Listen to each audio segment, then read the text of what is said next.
Harlem in the late 1930s did not sleep the way other neighborhoods did. It did not dim itself politely when the sun dropped behind the Hudson. It simmered. It breathed in low brass notes drifting from basement clubs, in the soft shuffle of shoes. Along Lenox Avenue, in the murmured negotiations behind restaurant kitchens, and the careful prayers spoken behind apartment doors, Harlem carried beauty in one hand and burden in the other. And in the center of it all moved a man who understood both better than most. Bumpy Johnson. He was not the loudest man in any room. He never needed to be. His authority did not arrive like thunder. It settled like gravity. People felt it before. They named it. Who avoided eye contact, who whispered a second too long. Those who expected spectacle found composure. Those who expected cruelty found calculation. Those who expected weakness found neither. But this story did not begin with him. It began with a boy. The boy's name was Elijah Carter, 17 years. Old, tall for his age, shoulders still figuring out whether they belonged to a child or a man. He worked afternoons at a print shop on 135th Street and evenings delivering groceries for an elderly Jewish couple who treated him like a grandson. He had a habit of carrying books under his arm, poetry mostly, and he quoted lines to himself when he thought no one was listening. The neighborhood called him Little Professor. In Harlem, family was often chosen, and Harlem had been tense for weeks. There had been rumors drifting up from downtown, whispers of agitators, men who cloaked their fear in white robes and called it righteousness, while the Ku Klux Klan's strongest roots had historically grown in the South. Its ideology was not confined by geography. In New York, it did not march openly as it once had elsewhere. It gathered quietly. It influenced quietly. It wore suits instead of hoods when necessary. Bumpy knew this. He also knew something else. Hatred thrives in shadows, but it survives through indifference. 3 nights before everything changed, Elijah had come into Small's paradise, flushed with frustration. He found Bumpy seated at his usual table near the back, hat resting beside a glass of seltzer, eyes thoughtful as Billie Holiday's voice floated through the smoke-heavy air. "They followed me again," Elijah said. Bumpy didn't react immediately. He waited, because waiting made truth reveal itself more fully. "Who?" he asked calmly. 3 of them, white men. Didn't say much. Just walked behind me from the shop to 7th Avenue. One of them laughed when I turned around. "Did they touch you?" "No." "Did they threaten you?" Elijah hesitated. "Not with words." That answer lingered in the air. Bumpy nodded once. "Next time you see them, you don't walk home alone." "That's not the point." The boy's jaw tightened, pride flashing across young features that had not yet learned the cost of defiance. Bumpy leaned forward slightly, voice still level. "Strength isn't proven by standing alone. It's proven by knowing when not to." Elijah looked away, absorbing that. If the story had ended there, it would have been a lesson about caution. But history does not bend simply because wisdom is offered. 2 nights later, Harlem woke to sirens. The body was found near the abandoned freight yard, hanging from a sycamore tree that had stood longer than most buildings around it. The rope cut into bark that had witnessed generations. There were no white robes present when police arrived. No burning cross. Just the message left behind in absence. The officers used words like incident and possible altercation. They avoided the word lynching, as if refusing to name it could soften its reality. It did not. By sunrise, the news had traveled faster than the morning milk deliveries. Windows opened cautiously, curtains twitched. Men stood in tight clusters, fists clenching, and unclenching. And Bumpy Johnson dressed slowly. He did not rush. Rage rushed, fools rushed. He shaved with careful strokes, tied his tie precisely, and chose a dark overcoat despite the warming spring air.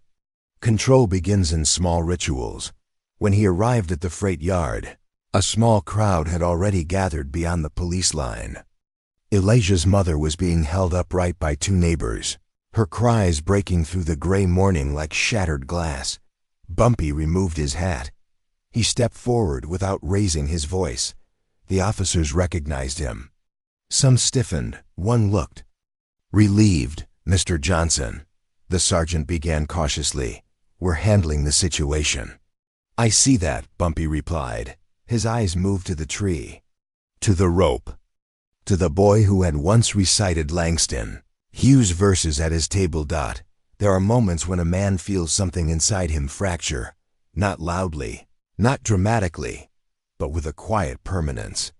This was one of those moments. He knelt briefly, head bowed, not for spectacle but for witness. When he stood again, his face was composed.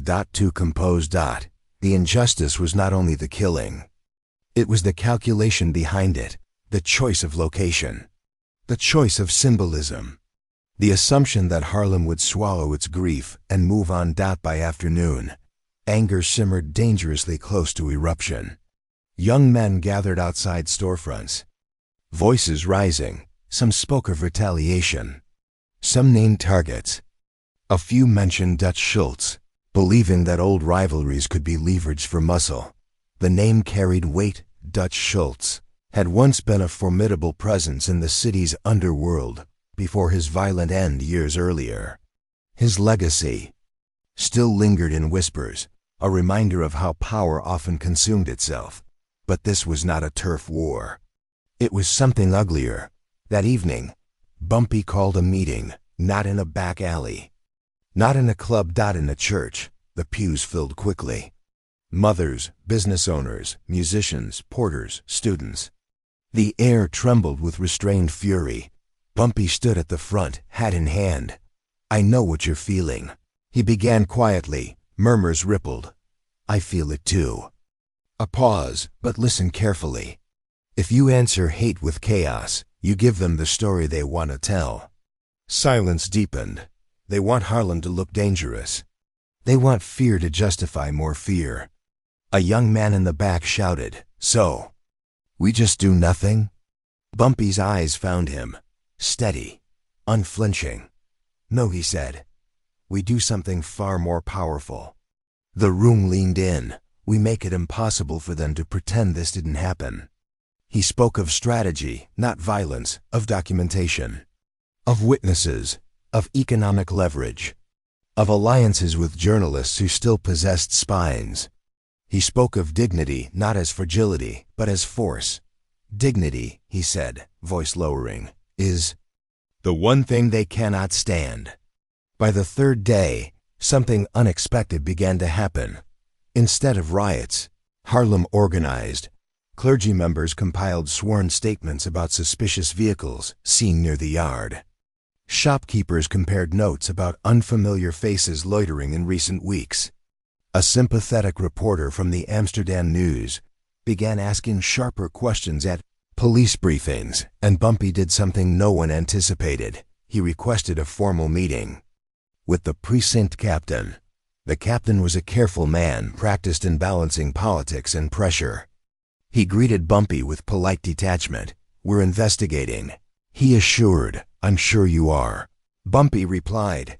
He placed a folder on the desk. Inside were copies of witness accounts, names, timelines, descriptions, consistent across multiple testimonies. "You see," Bumpy said evenly, "when a community decides to pay attention, it becomes very observant."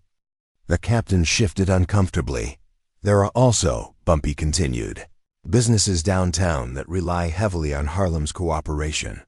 Delivery routes, labor contracts, quiet understandings." It was not a threat. It was a reminder. "If justice moves slowly," Bumpy said, standing, "commerce may move slower." By the fifth day, pressure mounted in unexpected places. A warehouse owner known for hosting private gatherings received visits from city inspectors.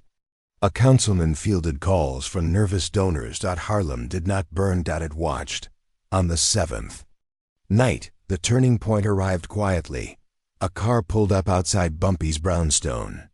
Inside sat a man who had once laughed too loudly in certain company. He was pale now. "They didn't think you'd push this far," the man admitted. Bumpy regarded him calmly. "They thought wrong. There's evidence. Things that could connect certain people. If this continues, it won't stay contained." "That's the idea," Bumpy replied. The man swallowed. "What do you want?" Bumpy leaned back slightly. "Public arrests, public acknowledgement, and a public statement condemning extremist violence. That's not how things are usually done. It is now." The next morning, the headline changed. The word lynching appeared in print. 3 suspects were named. Not masked by vague language. Named. When officers made the arrests, they did so in daylight. Harlem gathered again, not in fury this time, but in solemn witness. Elijah's mother stood straighter than she had all week. Tears still fell, but they fell onto soil where truth had taken root. And Bumpy? He stood at the edge of the crowd, hat low, saying nothing, because sometimes the most powerful statement is silence earned. But this was only the beginning. Justice had taken a step. Hatred, wounded but not erased, was already recalculating, and Bumpy Johnson understood something most men did not. When you challenge cruelty without violence, you do not end the battle, you elevate it. The real test was still coming. Harlem did not celebrate when the arrests were made. It did not cheer when the headlines finally used the word that had been whispered in kitchens and cried into pillows. It absorbed the moment quietly, like a congregation bowing its head after a prayer not yet fully answered. Justice had stepped forward, yes, but only one step. And in neighborhoods that had learned to measure hope carefully, one step was never mistaken for arrival. The morning after the arrests, Lenox Avenue felt different. Store owners opened their gates slower than usual. Conversations stayed low. There is a particular stillness that follows confrontation, the kind that comes when people understand they have forced the powerful to blink, and now must wait to see how the powerful respond. Inside his brownstone office, Bumpy Johnson sat by the window with a folded newspaper resting on his knee. The photograph on the front page showed officers escorting 3 pale-faced men into a patrol car. Their expressions were tight, resentful, not ashamed. Not yet. Bumpy's expression was unreadable. Behind him, his longtime associate Jackson stood, with arms folded. "They're furious downtown," Jackson said quietly. "Some folks think you embarrassed the wrong people." Bumpy did not look up. Truth embarrasses whoever's standing too close to a lie. Jackson hesitated. "There's talk of retaliation." "There's always talk." But Bumpy knew talk had weight. And he knew something else. Humiliation breeds recklessness. Their influence had not disappeared. It had simply been challenged. Across town, behind polished oak doors and brass fixtures, a different conversation was unfolding. Politicians who had once looked the other way were suddenly rehearsing statements about unity and lawfulness. They resented the pressure. They resented the shift. And most of all, they resented the man who had forced it. 3 days after the arrests, a fire broke out in a Harlem bookstore. It began just after midnight. Flames climbed quickly through old paper and dry timber, devouring shelves of poetry and history. The owner, Mr. Adler, barely escaped through the back exit. By the time firefighters arrived, the front windows had already shattered outward in violent bursts of orange light. There were no witnesses, but there were symbols. A charred fragment of cloth was found near the alley, white, singed at the edges. The message was clear: you pushed, we answer. When Bumpy arrived at the smoking remains before dawn, he stood beside Mr. Adler without speaking. The elderly man's hands trembled as he stared at the blackened doorway where his livelihood had once stood. They burned words. Adler whispered. Bumpy's gaze remained steady. "They're afraid of them. Fear is rarely loud at first. It creeps, it tests, it probes for weakness. The fire was not just destruction, it was bait. An invitation for Harlem to erupt so that retaliation could be justified. By mid-morning, anger surged again. Younger men gathered in larger numbers this time. They had tasted the power of collective action and now felt the sting of direct provocation. "We can't keep turning the other cheek," one of them argued during an emergency meeting at the church hall. "They're escalating," another added. "What stops them from targeting homes next?" Bumpy listened. He let them speak fully. Let frustration spill. Leadership is not interruption. It is absorption. When the room quieted, he stood slowly. "If you respond the way they expect," he began evenly, "you give them permission to become the victim." A murmur of disbelief moved through the pews. "They burned a bookstore," someone snapped. "Yes," Bumpy agreed. "And what did it contain? Books. History, ideas. Truth." He let the weight of that settle. "They fear influence more than fists." A young man near the aisle leaned forward. "So what do we do? Hold another meeting?" Bumpy's eyes sharpened slightly. "No," he said. "We build something they can't burn." The plan that followed was not impulsive. It was deliberate. Instead of organizing marches, Bumpy coordinated investment. Quiet funding moved through trusted hands. Within days, carpenters began rebuilding the bookstore's frame. Donations arrived anonymously from shopkeepers and porters alike. Musicians volunteered to perform at a fundraiser. Clergy members offered sermons centered not on vengeance. Reluctantly covered the arrests, now found a more compelling angle: a community rebuilding without violence. Photographs of charred shelves were replaced by images of neighbors lifting beams together. The narrative shifted. Downtown investors began to worry that open hostility toward Harlem might cost them more than silence ever had. But hatred does not retreat easily. 1 week after the fire, a young man named Samuel, a dock worker, known for speaking passionately at meetings, was arrested on fabricated assault charges. Witnesses claimed he had attacked a white pedestrian near 14th Street. Those who knew Samuel insisted he had been working that entire afternoon. The message was sharper this time. "We can touch you individually." When Jackson brought the news to Bumpy, there was no visible reaction at first. "Which judge?" Bumpy asked. "Hanley." Bumpy nodded once. Public perception mattered to him. "Arrange a hearing," Bumpy said. That afternoon, Bumpy visited Samuel's mother before stepping into the courthouse. He spoke gently, promising not miracles, but effort. Inside the courtroom, spectators filled every seat. Reporters who had once ignored Harlem now recognized a developing story. The prosecution presented vague testimony. No clear timeline. No corroborating witnesses. When it was Bumpy's turn to speak, not as a lawyer, but as a character witness permitted by the court, he stood with the same composure that had defined him at the freight yard. "Your Honor," he began calmly, "I have no interest in dramatics. Only clarity." He outlined Samuel's work schedule. Introduced 3 witnesses who had seen Samuel miles away at the time of the alleged incident. He did not attack the accuser. Contradiction seemed clumsy. Judge Hanley adjusted his spectacles more than once. By the end of the session, a collective breath. Outside reporters swarmed. "Mr. Johnson, do you believe this arrest was retaliation?" Bumpy paused before answering. "I believe," he said steadily, "that justice works best when it's watched." It was not an accusation, that it was a reminder. That night, Harlem's streets hummed differently, not celebratory. Not reckless, steady, but deeper currents were moving beneath the surface. In a private club downtown, several men gathered around a polished table. Their faces were tight with restrained anger. One of them, a businessman whose warehouses relied heavily on Harlem labor, slammed his glass down. "He's making us look weak." Another man leaned back thoughtfully. "He's not using violence.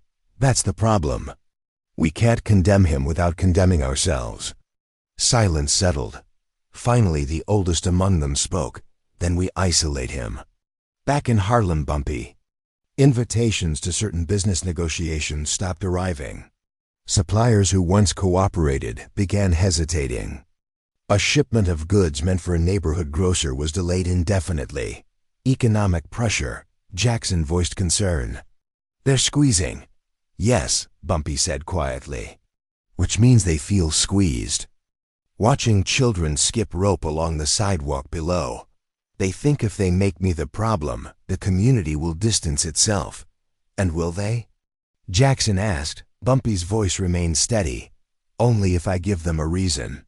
The following Sunday, Bumpy did something unexpected. He stepped back. He delegated more visibly. Encouraged younger leaders to speak publicly.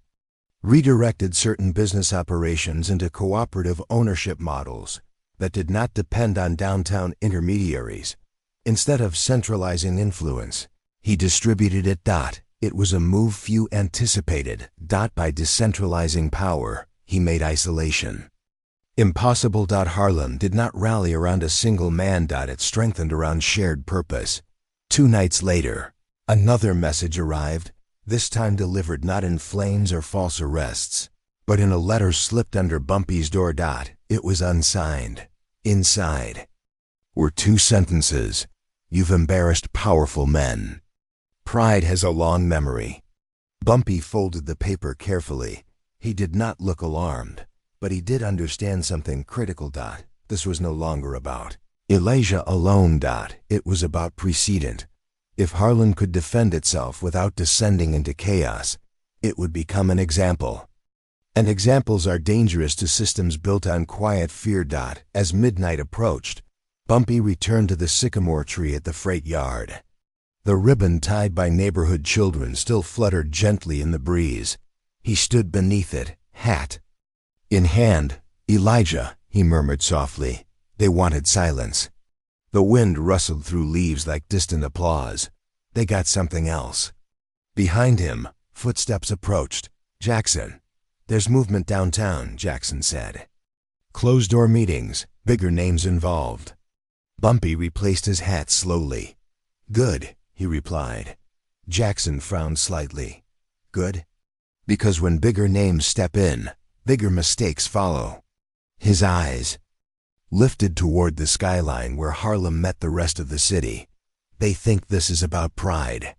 A slight pause. It's about dignity. And dignity, once awakened, does not easily return to sleep. But the true confrontation, the one that would test not only Bumpy's strategy, but Harlem's unity, had not yet arrived. It was coming, and it would not knock politely. By the time autumn pressed its cool palm against Harlem's brownstones, the air carried a tension that did not belong to weather alone. Leaves fell in quiet spirals along Lenox Avenue, but conversations did not drift so lightly. They stopped when unfamiliar shoes scraped too slowly across pavement. They tightened when black sedans idled longer than necessary at corners. Harlem had learned something in recent weeks, that retaliation did not always arrive with fire. Sometimes it arrived dressed in paperwork. Sometimes it wore a badge. Sometimes it smiled. Inside his study, Bumpy Johnson reread the unsigned letter that had warned him about pride and memory. He had not burned it. He had not crumpled it. He had placed it carefully in a drawer, not as a threat, but as evidence of something deeper. When opposition shifts from loud defiance to calculated silence, it means strategy has replaced ego. Jackson stood across from him, coat still on from the cold outside. 3 more inspections today, Jackson said. City, health, fire compliance, labor licensing. All at businesses tied to us. Bumpy nodded once. Not tied to us, he corrected gently. Tied to Harlem. That's the point. Yes, Bumpy said softly. It is. The squeeze had become systematic. Warehouses that once shipped goods without delay were now citing clerical errors. Bank loans were quietly rescinded. Insurance premiums spiked for store owners who had spoken too loudly in public meetings. No overt violence. No headlines. Just pressure. Slow, relentless.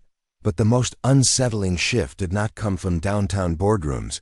It came from within Harlem itself.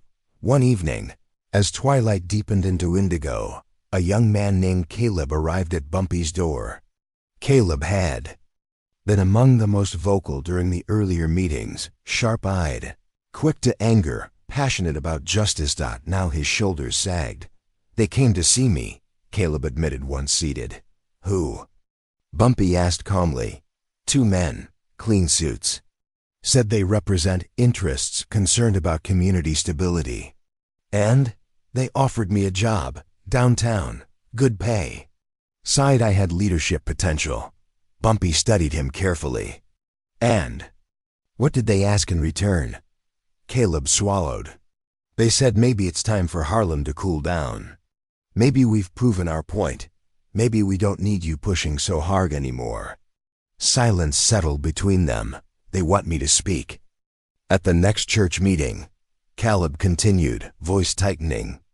"Tell people we've done enough. That rebuilding the bookstore and winning that case was victory. And do you believe that?" Bumpy asked. Caleb hesitated.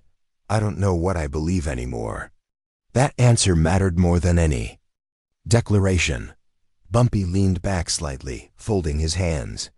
"Power rarely attacks from the front when the front is prepared," he said quietly. "It circles, it isolates, it tempts." "They're dividing us," Caleb murmured. "Yes," Bumpy replied.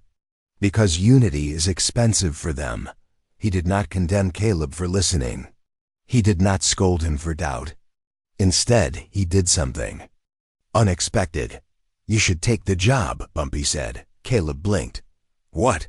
"Take it," Bumpy repeated calmly. "Listen, observe, learn what they fear." Caleb's confusion deepened. "And if they're trying to buy me?" Bumpy's voice remained steady. "Then let them believe they've purchased something priceless." It was not deception for chaos. It was information for clarity. Days passed. Caleb began commuting downtown, stepping into marble lobbies and offices that smelled of polished wood and quiet condescension. He listened to conversations that assumed Harlem was a temporary inconvenience.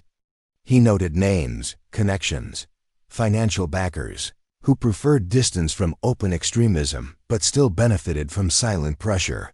Meanwhile, Harlem felt the tightening grip. A respected grocer named Mrs. Alvarez received notice that her lease would not be renewed. A jazz club owner was cited for noise violations despite decades of peaceful operation. And most troubling of all, a rumor began circulating that Bumpy himself was under federal investigation for tax irregularities. The rumor spread like smoke. Jackson confronted him one evening. "They're painting you as the problem now." Bumpy poured himself tea, unhurried. "They always intended to. They're saying you're using this tragedy to expand influence." "And are we?" Bumpy asked mildly. "No." "Then truth remains patient." But patience does not erase consequence. Attendance at meetings thinned slightly. Some business owners, fearful of further scrutiny, began keeping distance. Division was working, until something unexpected shifted. The current Dada began with a funeral, not Elijah's. That grief had already carved its place. This was the funeral of a longshoreman named Thomas Green, an older man who had quietly supported the bookstore rebuild and testified anonymously in Samuel's defense. He died of natural causes, but his passing drew the community together once more. The church overflowed. Bumpy sat in the third pew, not the front. He watched as speakers rose one by one, sharing stories of Green's generosity and quiet strength. When Caleb entered late from downtown, he paused near the back, visibly torn between two worlds. Then something remarkable happened. Thomas Green's widow stood and addressed the congregation. Her voice trembled but did not falter. "My husband told me something before he passed," she said. "He said, 'Don't let them make you smaller because they're afraid of your height.'" A murmur rippled. "He believed in standing tall without striking back," she continued. He believed dignity was louder than fists. Her eyes moved slowly across the room, and he believed in Mr. Johnson. The silence that followed was thick, not with fear, but recognition.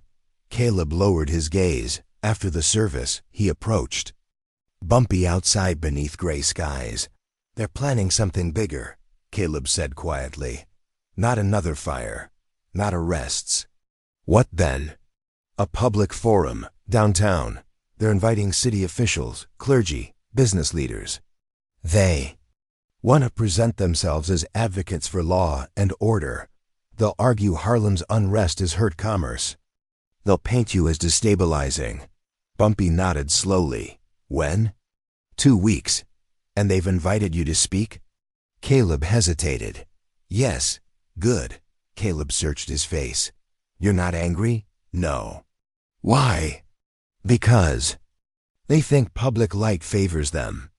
A faint smile touched Bumpy's lips. "They forget we're comfortable being seen now." The 2 weeks leading to the forum were thick with anticipation. Downtown newspapers began printing editorials about community tensions and responsible leadership, subtle language, careful framing. But Harlem did not erupt. Instead, it prepared. Clergy members organized factual statements. Business owners compiled economic data showing Harlem's rebuilding efforts had strengthened local commerce. Witnesses prepared to speak calmly, clearly. On the evening of the forum, the auditorium downtown filled quickly. Suits and silk dresses occupied front rows. Reporters lined the walls. At center stage sat a polished table where city officials and prominent businessmen positioned themselves as guardians of order. Caleb was called first. He walked to the podium slowly, aware of eyes measuring him. "I was offered opportunity," he began evenly. "Opportunity tied to silence." A murmur spread. "I was told Harlem should cool down. That justice had gone far enough." He paused, letting discomfort bloom. But justice is not a faucet. It doesn't shut off because it becomes inconvenient. Applause erupted from the back rows where Harlem residents had quietly gathered. Then Bumpy Johnson was invited to speak. He stood with unhurried grace, adjusting his coat before approaching the podium. The room stilled. "I will not repeat what has already been said," he began calmly. "I will only clarify something." His voice was not loud. It did not need to be. We did not seek confrontation. We sought acknowledgement. He turned slightly, addressing both officials and audience. When a young man was killed, silence was offered. When property was burned, indifference followed.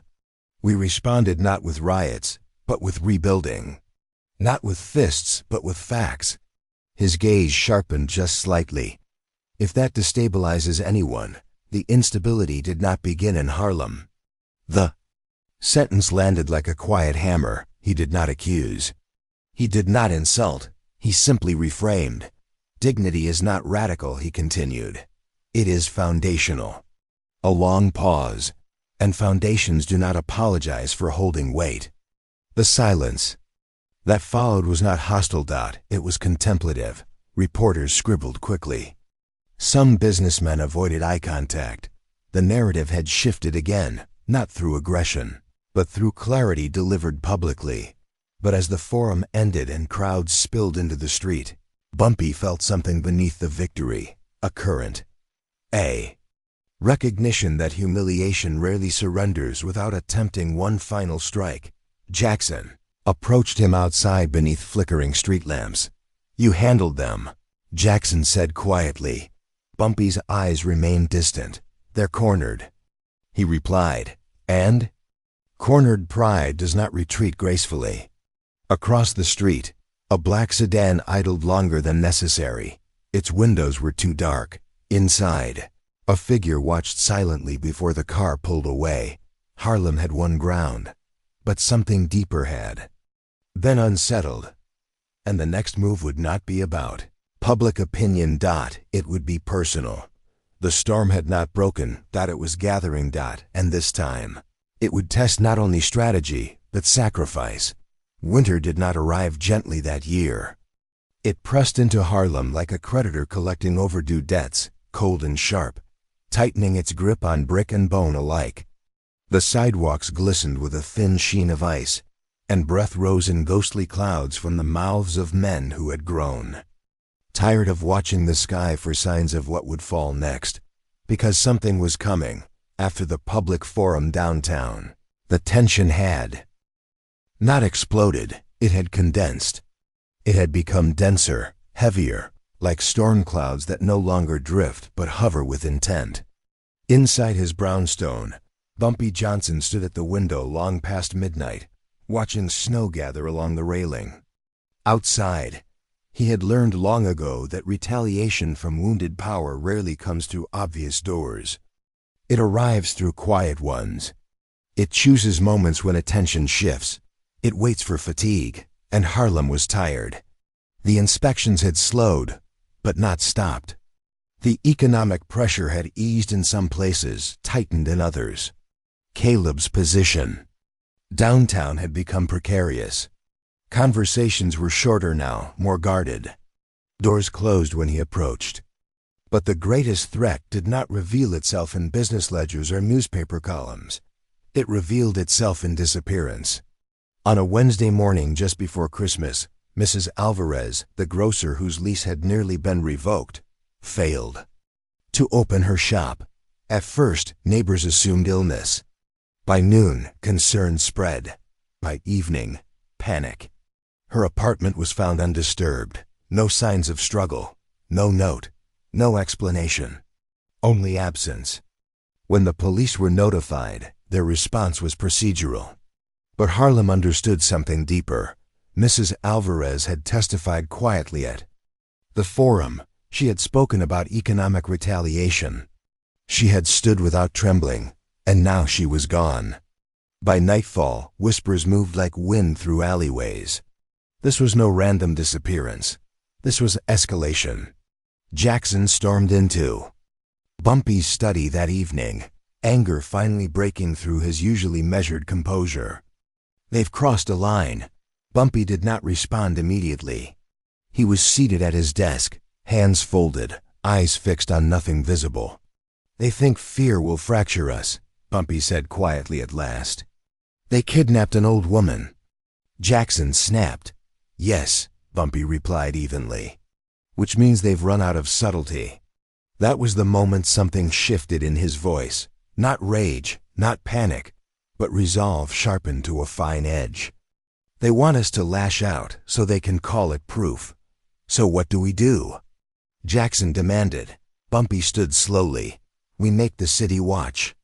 The plan that followed was not whispered in back rooms. It was carried into daylight.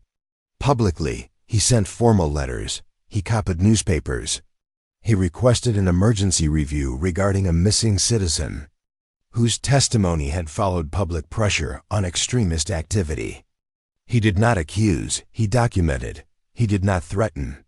He invited scrutiny. The boldness of the move unsettled downtown officials more than shouting ever could have. By afternoon, reporters were camped outside City Hall. "Are you suggesting political retaliation?" One journalist asked as Bumpy stood calmly on the courthouse steps. "That when citizens disappear after speaking publicly, silence becomes dangerous." The word dangerous hung in the winter air like visible breath. Under public pressure, the police were forced to act more visibly. Search teams were organized. Investigations reopened. Detectives reassigned. But Bumpy knew something the city did not. This was not about Mrs. Alvarez alone. This was about breaking him. Late that night, as snow fell in soft, relentless sheets, a black sedan stopped outside his brownstone once more. Jackson moved toward the door, but Bumpy raised a hand gently. "I'll answer." Outside stood a man neither of them had seen before. Tailored coat, gloved hands, eyes too calm. "You've made this difficult," the man said softly. "For whom?" Bumpy asked. "For everyone, Mrs. Alvarez," Bumpy said, ignoring the deflection. The man smiled faintly. "To leave."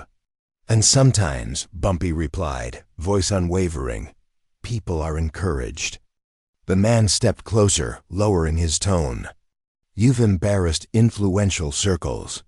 You've turned isolated incidents into public narratives that carries consequences. Bumpy did not blink. Consequences for whom? He asked again. A long pause stretched between them. Then Bumpy spoke words that would later echo across Harlem in ways even he did not anticipate. Stability without justice, he said quietly, is just organized. Fear. The man's jaw tightened almost imperceptibly. You still have time to step back. And you still have time to return her. For the first time, something flickered behind the visitor's eyes. Uncertainty, perhaps. But he said nothing more. He simply turned and walked back toward the idling car. The next 48 hours were suffocating. Harlem did not riot. It did not burn. It waited, not passively but visibly. Church bells rang at noon each day in silent solidarity. Shopkeepers placed empty chairs outside their storefronts as symbols of absence. Children tied white ribbons along Lenox Avenue. The symbolism unsettled the city. It drew cameras. It drew questions.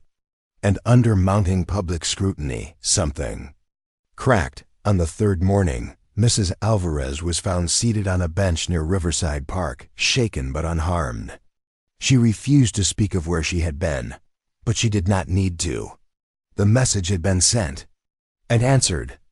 That afternoon, Bumpy visited her apartment personally. Instead, he sat at her small kitchen table, steam rising from untouched tea between them. They thought fear would quiet us, she said finally, voice trembling. Bumpy's reply was gentle. Fear is loud, he said. Dignity is quieter, but it lasts longer. Word of her return spread quickly, but something else spread too. Respect, not the kind built on intimidation, not the kind forced through violence, the kind earned through restraint. Downtown, the pressure shifted. The business leaders who had once backed subtle retaliation now feared public backlash. Political figures distanced themselves from extremists. Whispers, quiet alliances fractured. Because the strategy had failed, Harlem had not broken, and Bumpy Johnson had not responded with the chaos they anticipated. He had responded with exposure. On New Year's Eve, snow blanketed the streets. Once more, Harlem gathered not for protest, not for defense, but for celebration. The rebuilt bookstore reopened officially that night, its shelves restocked through donations from across the borough. Inside, Bumpy stood near the back as children read aloud. Passages of poetry Elijah once loved. No speeches were planned, no grand declarations. As midnight approached, the room quieted. Mrs. Alvarez stepped forward unexpectedly and addressed the crowd. They tried to scare us into silence, she said softly. But silence is only powerful when we choose it. Her eyes found Bumpy in the crowd, and we chose something else. A sound built not on noise, but on endurance. Outside, fireworks flickered faintly across the distant skyline. Bumpy stepped into the cold alone for a moment, snow crunching beneath polished shoes. Harlem's lights glowed warmly behind him. Jackson joined him quietly. It's over, Jackson said. Bumpy shook his head slightly. No, he replied. It's understood. Across the city, men who had once operated comfortably in shadow now recalculated their positions, not because they feared violence, but because they had witnessed something far more destabilizing. A community that refused to be baited, a leader who refused to be provoked, a dignity that would not bow. As the new year settled over Harlem, the sycamore tree near the freight yard stood bare but unbroken. The ribbon tied by children months ago still clung to one branch, and beneath it, in the quiet that follows storms, something powerful remained. Not dominance, not revenge, but proof. Proof that strength without cruelty can unsettle empires. Proof that justice pursued without chaos can shift cities. Proof that when hatred whispers, courage does not need to shout. Sometimes it only needs to stand still and wait.